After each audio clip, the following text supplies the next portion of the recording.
स्वागत है आप सभी का 10 मिनट सोने से पहले की केम डोज में।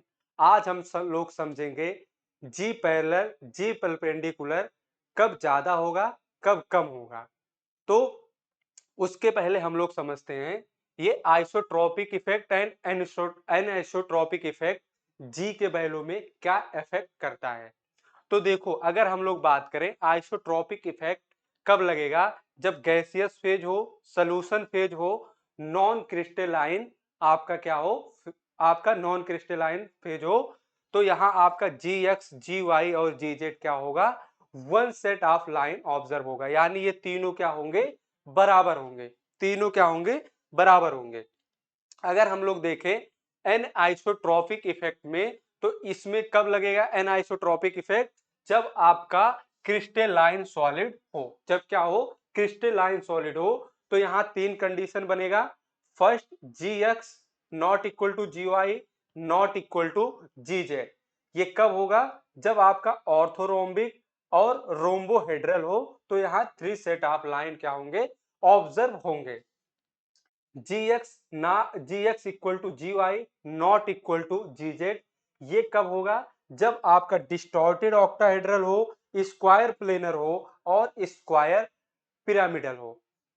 जी X equal to G Y equal to G Z, ये कब होगा क्रिस्टलाइन सॉलिड में, जब आपका क्यूबिक सिमेट्री क्या हो, प्रेजेंट हो, यानी परफेक्ट ऑक्टाहेड्रल या क्यूबिक। तो यहाँ वन सेट ऑफ लाइन क्या होंगे, ऑब्जर्व होंगे। यहाँ two set of line observe होंगे। और यहीं से हम लोगों के एग्जाम में क्वेश्चन आता है। ठीक है। अब हम लोग बात करेंगे कि कैसे हम लोग देखेंगे कि जी पैरेलल क्या होता है और जी परपेंडिकुलर क्या होता है। तो देखिए, हम लोग जब एक्सटर्नल मैग्नेटिक फील्ड अप्लाई करते हैं अपने मॉलिक्यूल में, तो किसी एक्सिस के अलोंग अप्लाई करेंगे, या तो एक्स एक्सिस, वाई एक्सिस, या तो जेड एक्सिस के। लेकिन हम लोग जो जनरल अप्लाई करते हैं एक्सटर्नल मैग्नेटिक फील्ड, वो जेड एक्सिस के अलोंग क्या है, अप्लाई करते हैं। तो हम लोग जब जेड एक्सिस के अलोंग अप्लाई करेंगे, तो यानी कि क्या, या तो जेड एक्सिस के, इसको हम लोग कह सकते हैं कि अलोंग दी जेड एक्सिस, या कह सकते हैं इसको पैरेलल दी जेड एक्सिस। तो हम लोग जो एक्सटर्नल मैग्नेटिक फील्ड कहां अप्लाई कर रहे हैं, जेड एक्सिस के अलोंग। तो उसको हम लोग क्या कह देते हैं, जी। आप उसको हम लोग क्या कह देंगे, जब हम लोग एक्सटर्नल मैग्नेटिक फील्ड अप्लाई करेंगे जेड एक्सिस के अलोंग, तो जो जी आपका निकलेगा वो किधर निकलेगा, जेड एक्सिस। तो इसको हम लोग क्या कह देंगे, जी पैरेलल कह देंगे। क्या कह देंगे, जी पैरेलल। यानी कि जेड एक्सिस के अलोंग जो आपका जी वैल्यू होगा, उसको क्या कहेंगे हम लोग, जी पैरेलल कहेंगे। और जो एक्स वाई होगा वो जेड एक्सिस के क्या होते हैं, परपेंडिकुलर होते हैं। तो जो जी वैल्यू एक्स और वाई एक्सिस से निकलेंगे, उसको हम लोग क्या कहेंगे, उसको जी परपेंडिकुलर कहेंगे। क्या कहेंगे, जी परपेंडिकुलर कहेंगे। ये आप लोगों को अब समझ में आ गया होगा कि जी परपेंडिकुलर और जी पैरेलल क्या होता है। तो यानी कि जो जी जेड, जो आपका जेड एक्सिस से जी का वैल्यू होगा, उसको हम लोग क्या कहेंगे, जी पैरेलल कहेंगे। इसको हम लोग क्या कहेंगे, जी पैरेलल कहेंगे।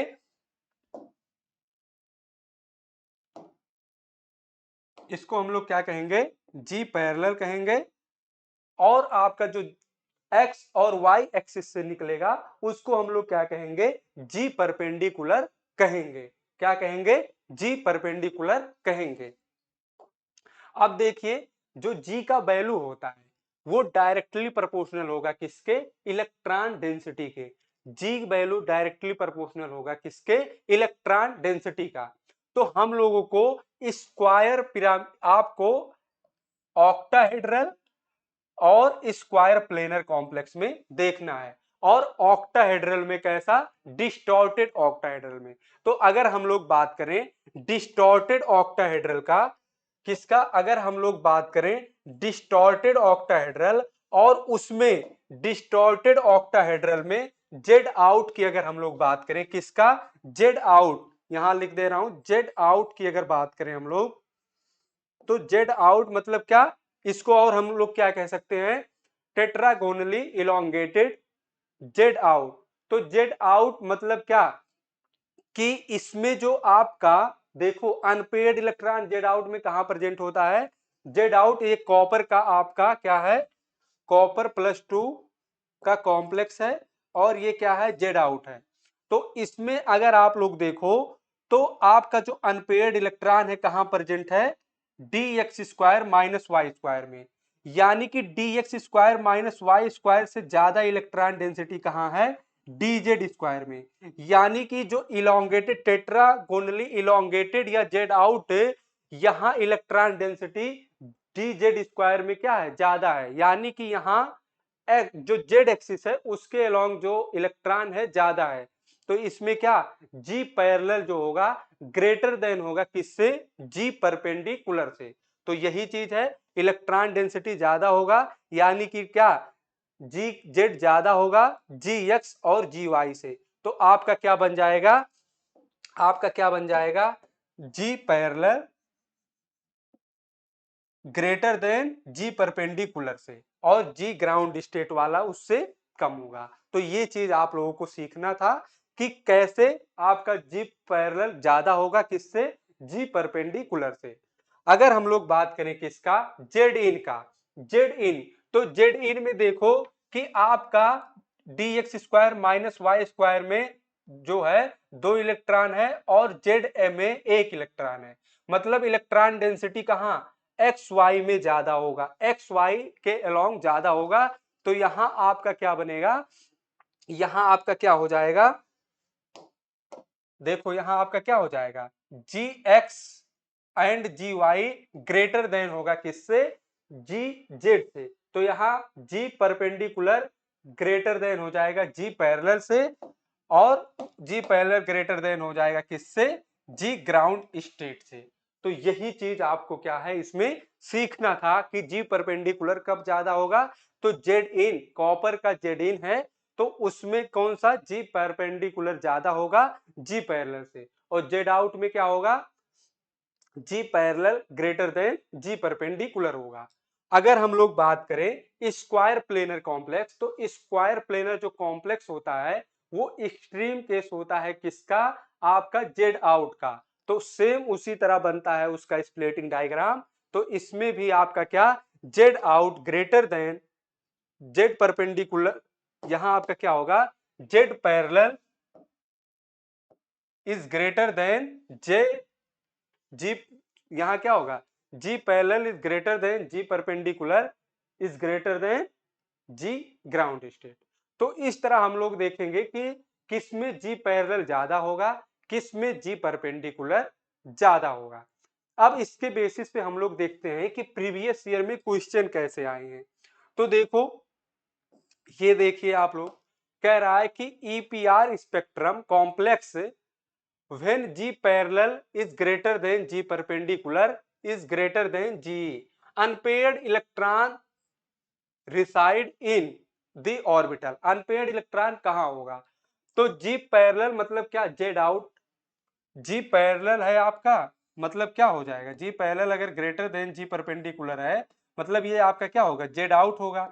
और Z out में यानी कि आपका ज्यादा इलेक्ट्रॉन कहां होगा, डी जेड स्क्वायर में। यानी कि unpaired electron D X square minus Y square में क्या है, प्रेजेंट होगा। अनपेयर्ड इलेक्ट्रॉन आपका कहां प्रेजेंट होगा, D X square minus Y square में क्या होगा, प्रेजेंट होगा। अगर हम लोग बात करें क्वेश्चन का, कह रहा है कि the reduce form of a metal ion M in complex is NMR active, the on oxidation complex give EPR signal. कह रहा है कि ऑक्सीडेशन करने पे क्या हो रहा है, ये ईपीआर सिग्नल में दे रहा है, और इसमें जो जी पैरेलल है वो ग्रेटर देन है किससे, जी परपेंडिकुलर से। और Mossbauer spectroscopy can not characterize the metal complex M.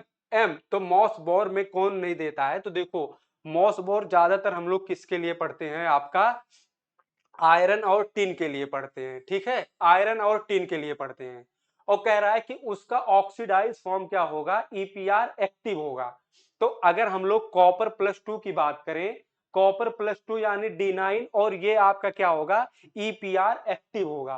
तो यही आपका क्या हो जाएगा, करेक्ट आंसर हो जाएगा। यही आपका क्या होगा, करेक्ट आंसर हो जाएगा। अगर हम लोग एक और क्वेश्चन की बात करें, तो कह रहा है कि consider the following statement regarding to EPR. तो इसमें देखो वही चीज आपको देखना है, स्टेटमेंट पढ़ो। कह रहा है कि टेट्रागोनली इलोंगेटेड मतलब आपका क्या हो गया जेड आउट, और जेड आउट में जी पैरेलल ग्रेटर देन क्या होता है जी परपेंडिकुलर। जेड आउट में जी पैरेलल इज ग्रेटर देन क्या होता है जी परपेंडिकुलर, यानी कि आपका सी ऑप्शन क्या है करेक्ट है। सी देखो इसमें कहां कहां है, तो यहां सी नहीं है तो इसको काट दीजिए। अब आपका सी यहां भी है, यहां भी है, यहां भी है। उसके बाद यहां आपको रूल या इसको पढ़ लीजिए कि the orbital considered as a ground state tetragonally compress Z out complex is D X square minus Y square.